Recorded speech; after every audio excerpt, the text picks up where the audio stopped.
Hi everyone, so my group and I will be presenting our research project on social commerce. So essentially we are talking about Facebook and how merchants can use Facebook to improve sales. So this is just a brief outline of what we're going to present. So we'll just jump right into the objectives. What are we doing this for? What do we want to understand?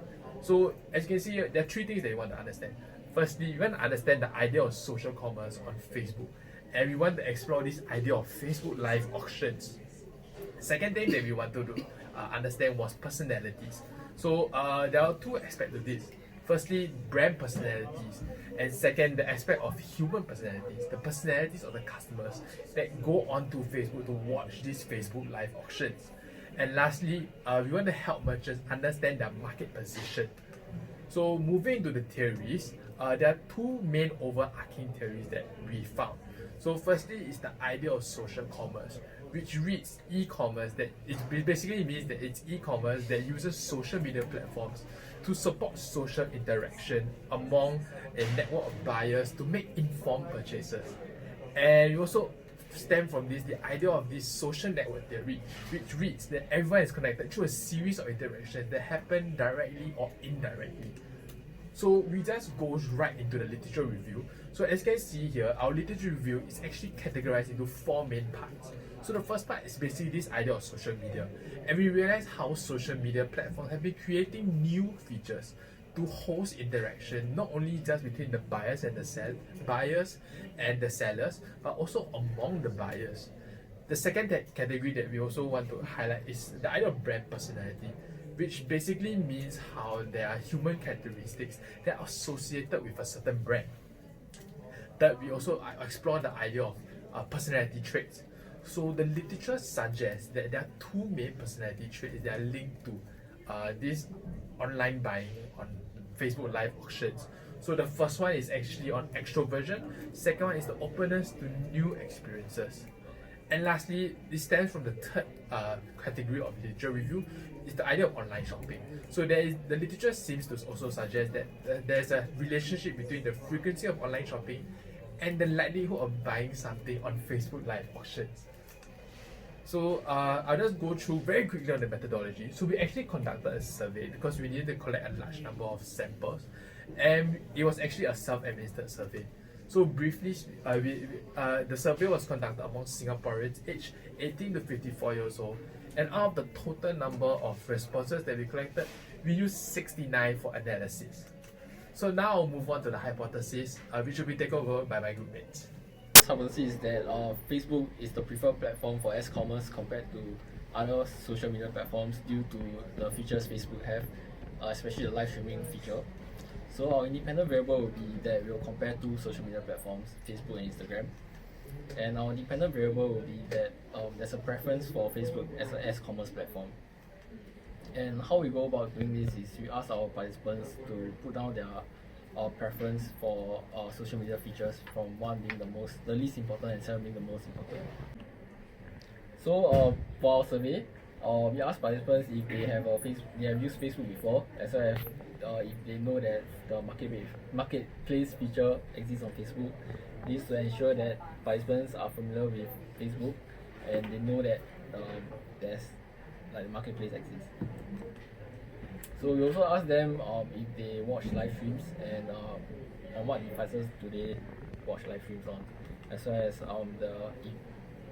ability to share the live stream is important to them. This is the result of our survey, and then as you can see, the ability to watch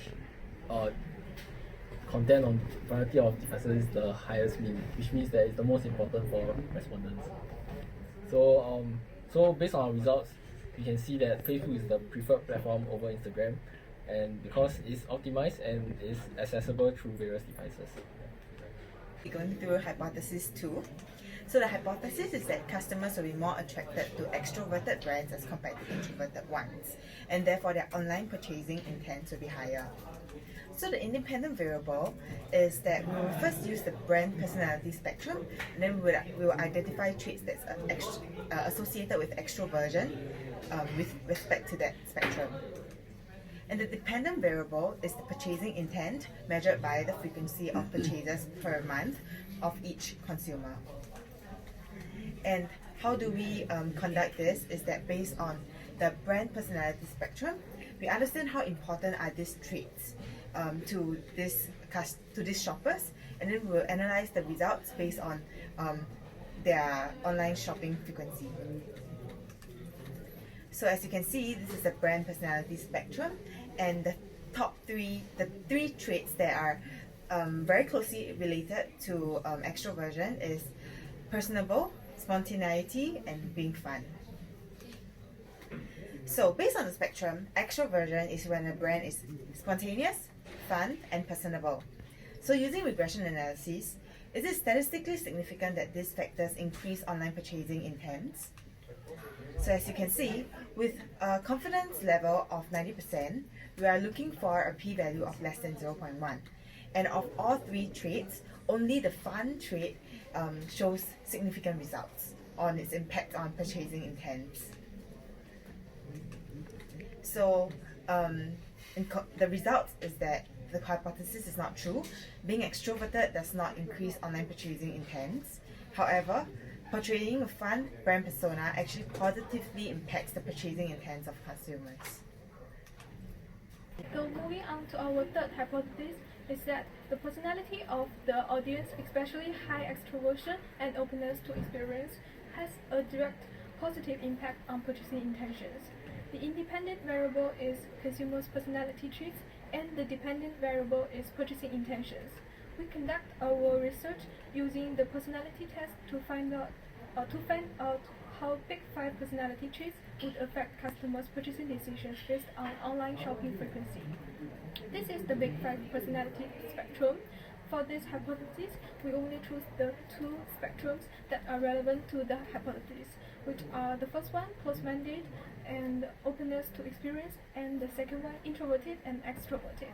Similar to the second hypothesis, to find out about the participants' purchasing decisions, a question of how frequent do you shop online is to find out if the participants already have preferences for online shopping, and they were asked to report on their purchasing habit from a scale of 1 to 7. Then a regression test is done by analyzing the purchasing intention results. From the regression test, since p equals 0.241 and p is larger than 0.1, we do not have enough evidence against the null hypothesis, which means that whether a person is introverted or extroverted is not significant to purchase decision making. And similarly, since p equals 0.381 and p is larger than 0.1, we do not have enough evidence against the null hypothesis, which means that whether a person is closed-minded is not significant to purchase decision making. According to the results, using the analysis of various approaches to test the significance of the regression, we have concluded that the customer's personality trait is not significant to purchase decision making. And so moving on to our fourth hypothesis is that the effect of the price of the goods on purchasing decision is negligible as long as there is low valuation uncertainty for the different types of goods. The independent variables are types of goods, price of goods, and description availability. And the dependent variable is purchasing decisions. We conducted our research by letting participants rate their purchasing intentions of different types of goods with different scenarios. Here's the different scenarios, which include goods with or without descriptions, with or without interactions with seller, and cheap or expensive goods, and low risk or high risk products.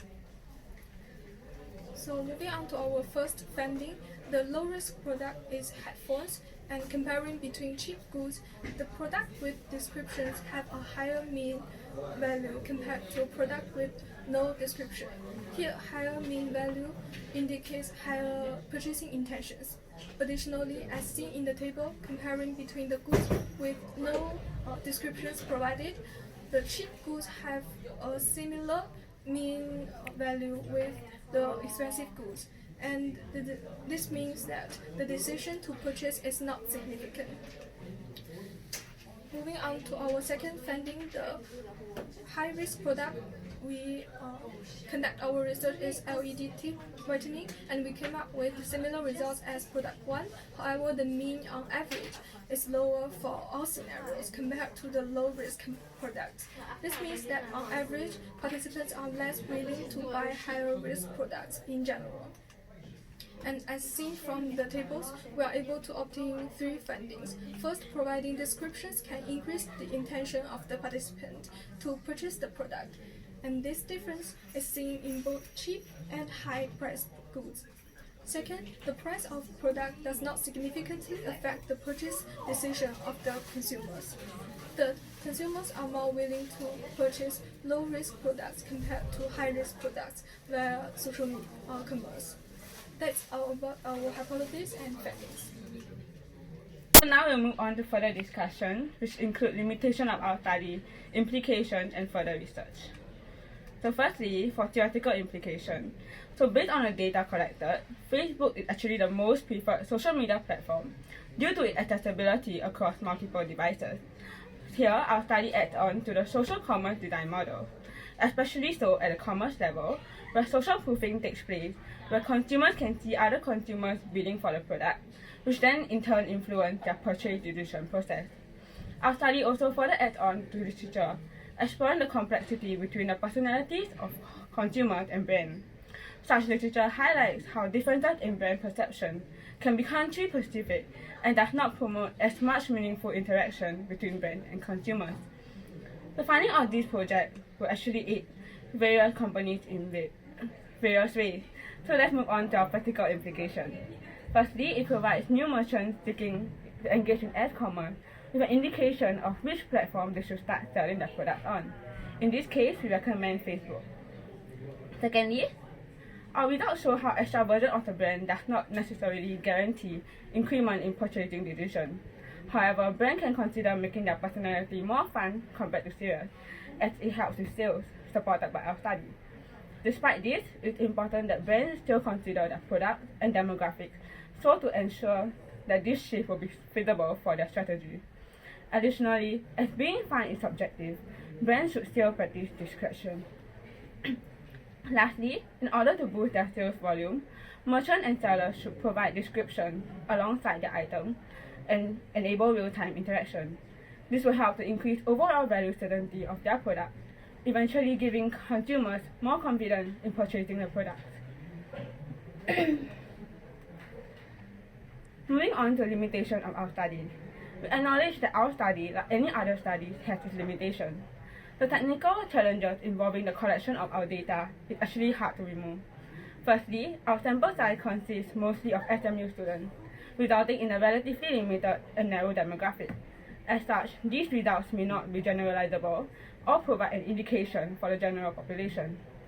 Secondly, the presence of self-report used in this survey is a limitation. This is due to social desirability bias, which happens when people have the tendency to over-report their positive behaviors to be viewed more favorably by others. Thirdly, our definition of extroversion in our second hypothesis only comprises of three spectrums. However, the definition and construct of extroversion is much broader and cannot be as simply defined.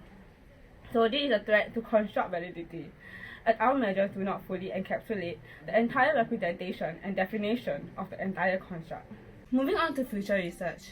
So we believe that our study can be further extended to other e-commerce platforms, such as Instagram. Due to the characteristics of the platform, results may vary. Additionally, for our fourth hypothesis, the product featured can be expanded to different lines of products and covering a different price range. So to tackle the social desirability bias, we can remove self-assessment and get a third-party assessment done instead. Future study can also look into using other personality scales, such as the MBTI, to test the effect of differing characteristics that we have not measured by our current scale. Lastly, our team believes that our study can be further generalized to encompass differing population and demographics. Our study has high external validity and will not incur much problems when attempts to make this study for other populations are made.